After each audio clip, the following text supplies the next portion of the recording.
Hello and welcome to episode 157 of the HamCorp Trading Manual.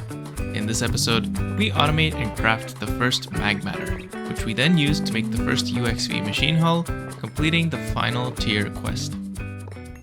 Just crafting up my third and final Eye of Harmony. Well, maybe I shouldn't say final, there might be a fourth, I don't know. For now, this is going to be the last one. I will reconsider making a fourth if I find that I'm consuming stellar plasma mixture too fast, which is possible, but I kind of don't think it's going to happen. And as you saw in the intro, I've swapped out the tier 9 time dilation field gens with tier 8 for the deep dark, the Universium Eye of Harmony. That gives me a free set, well, not free exactly, it gives me a set of Gallifreyan time dilation field gens that I can put somewhere. And I'm debating between making another astral array for the overworld. No, this isn't overworld. Oh, it is overworld. Making another astral array for the overworld Eye of Harmony and just replacing the field gens here. I don't think I need to do that. I think an astral array would be better. Well, I don't know. It doesn't matter. I have to do both anyway, so eventually I'm just going to replace everything, so I may as well just replace it now. This has been fast enough so far, so it's probably fine. And yeah, this third Eye of Harmony will probably just be stacked on top of here. I know I said I was going to give this a nice pretty building and move it somewhere else, but to be honest, I don't want to set this automation up again. I'm gonna forget and make some mistakes or something. So I think I'm just gonna stack the third one on top, and then I'll make this look good. This is going to be its final position, I think. But don't worry, I will put effort into this. It's not just going to be lawn-based like this for much longer anyway. Now, one thing I need to do is automate the Universium Eye of Harmony. Currently, this is on demand, and I have been extremely on top of requesting this recipe, but I need to automate this so that I can just run it all the time. Especially now that this is going to profit stellar plasma, that's much more viable. But that's not the main topic for today. Today, I want to set up QGP and Magmatter. QGP, I think I'm not going to do today. Maybe I'll do it today if I still have time. But my priority right now is Magmatter. Because QGP is not really used that much. It's only used for a couple of things. So it's used for the Stargate parts. I mean, obviously I'm going to need tons and tons of it, but I don't need it for progression right now. So it's used for Stargate parts, and it's used for Magmatter nanites. Magmatter nanites, in turn, however, are also only used for Stargate parts. Well, and these artificial universe storage cells, but these, I mean, they're obviously cells, so I can use them, but these in turn are also, besides that, only used for Stargate parts. So realistically, I don't really need QGP until I'm actively going for the Stargate. Magmatter though.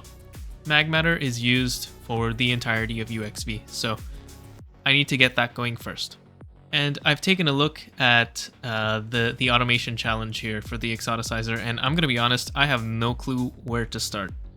But for now, let me just explain the problem, and then I'll see if I can find a solution. I truly have no clue where to start with this. Conceptually, it's pretty simple, what needs to be done.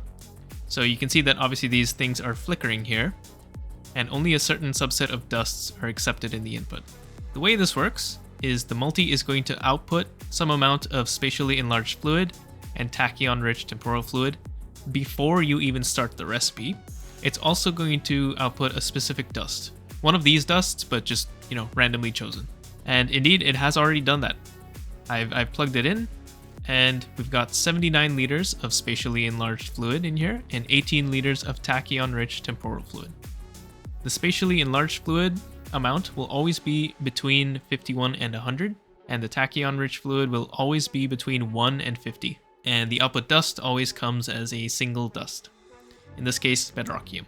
So what needs to happen for the production of Magmatter is I need to use these amounts to do a little bit of math. Very simple math. So I need to take the amount of spatially enlarged fluid minus the amount of tachyon-rich fluid and provide, in this case, bedrockium plasma. And the amount I need to provide is that difference's worth of ingots as plasma. So what I mean by that is, in this case, I've got 79 spatial fluid and 18 tachyon fluid. The difference is 61. So I need to provide 61 ingots worth of bedrockium plasma. That's 61 times 144 liters of bedrockium plasma. But in addition to the plasma, I also need to supply this exact amount of spatial and tachyon fluid back to the multi. So 79 liters of spatial fluid needs to go back, and 18 liters of tachyon fluid needs to go back. I have no idea where to start. Let me also quickly just mention that the QGP is going to be very similar. In this case, it outputs a couple of different dusts and also a couple of different fluids. For each dust, I need to supply 9 ingots worth of the corresponding plasma. And for each fluid, I need to supply 1 bucket of the corresponding plasma. So in this case, for example, I would have to supply 6 times 9 ingots worth of calcium plasma, 5 times 9 ingots worth of phosphorus plasma, and so on. And also 26,000 liters of fluorine plasma and 15,000 liters of radon plasma. I'll come back to QGP at a later date. All right, I have a solution. It's a really, really bad solution. I'll tell you that right now, up front. This is terrible. Don't do this. Find a different automation technique. The way it works is at the start of the process, a certain amount of tachyon and spatial fluid is going to get output. That enters this blue subnet and is stored in these blue super tanks.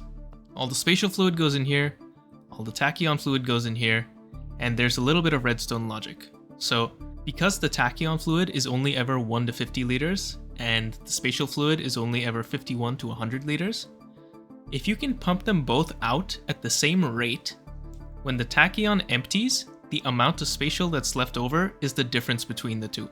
So for example, if you've got 25 tachyon and 75 spatial, if you pump them both out at the same rate at the same time, 25 tachyon will exit the tank, 25 spatial will exit the tank in the same amount of time, and you'll be left with 50 in the original tank. And 50 is the difference between 75 and 25. That part I'm pretty happy with. I think that's a nice little trick that I've figured out here. It's just the rest of it is a mess. Alright, forget about that. My old setup, the first attempt at this, had 16 level maintainers all requesting the same thing. You don't want that. You don't even want to know. Also, my shaders are off. Weird, huh? I did it because the gorge render issue was just driving me crazy. So I'm gonna have it off while I am in this vicinity, and then I'll turn it back on later. So this is an automation technique I don't think I have seen anywhere for Magmatter. To be fair, I haven't seen many. I don't think there's a lot of guides out there for Magmatter. But this one I think is pretty simple and easy to understand. I don't know if it's particularly good. I don't even know what good means, because I have nothing really to compare against, besides open computers and SFM, which are obviously going to be better. But I did come up with this myself, so I'm pretty happy with it. Alright, let's see. So, at the start of the cycle, we output some tachyon and spatial fluid, and normally you want to keep track of those amounts, or rather you want to keep track of the difference, like I showed before with those 2 super tanks. But this technique actually doesn't need you to do that. So I immediately put both the tachyon and spatial fluid back into the machine, just immediately, because it actually just doesn't matter what they are. As for the dust output, that's put into this fluic subnet, where it's stored into one of these chests based on what material it is. So there's 14 different possible materials, and I have 14 different possible destinations, each of them filtered to each of the materials. So in this case, the ongoing recipe, this has dragon blood dust. So it's gone into the dragon blood dust storage bus, into this chest. And we'll come back to these item conduits. This is for trashing the dust after the recipe is completed. We'll come back to that. Now, each chest is on its own subnet as well, down here. So there are 14 different subnets, each one containing nothing more than just the chest and a level emitter. That's it. This is the entire subnet, and there are 14 of them. What the level emitter is set to is to output when levels are above or equal to limit, and the limit is set to 1. And the item slot is left unfiltered, so it'll work for any item. I guess you can filter it to the corresponding dust, but it doesn't really matter, because nothing else is ever going to be in these chests. So whichever one of these chests has an item in them, the corresponding subnet will emit a redstone signal. In this case, it's been a few seconds since the last recipe, so Now the new dust that's ongoing is Awakened Draconium. I think that's going to be done pretty soon as well. But yeah, this chest has an item, and so this subnet emits a signal. Each signal leads to a corresponding super tank. These super tanks all have different plasmas in them. The plasmas correspond to the type of dust that's stored in the chest. So the Awakened Draconium chest connects to a super tank that has Awakened Draconium plasma. I'm level maintaining these plasmas, and I have storage buses here on the red mainnet. These storage buses are set to 10,000 priority, just so that it's always going to put the plasmas in here. And on the top of these super tanks is also a dual interface on this white fluid handler subnet. On each super chest, there is a machine controller cover set to enable with redstone, and that's what the redstone signal leads to. And on the top of each super tank, there's also a fluid regulator set to 144 liters every 20 ticks. I am not totally sure if you can change this to be, say, 10 ticks. It's a little difficult to quantify what the lower limit of that is, but I found that it works very consistently with 20 ticks. So the regulator pumps 1 ingot's worth of plasma into this dual interface every second, so long as that redstone signal is on. Where does that lead? This white subnet has nothing but dual interfaces to accept fluids from the different tanks, and a singular fluid storage bus on the input hatch of the machine. Now what happens is as soon as there is enough fluid in this input hatch, the recipe will just start. And when the recipe starts, I have an activity detector cover set to idle inverted, so when the machine is running, it will output a signal. This signal goes down back to these item conduits and trashes the dust into this trash can. And that resets these chests to be completely empty for the next cycle. And also, because the chest is now empty, while the machine is running, the redstone signal stops and the flow of plasma also stops. However, there is a bit of a delay in the level emitter updating when you take an item out of the chest. So sometimes a little bit of extra plasma gets put into this input hatch, and we don't want that. So at the same time that the dust is being trashed, while this recipe is running, there's a redstone signal that goes 2 places.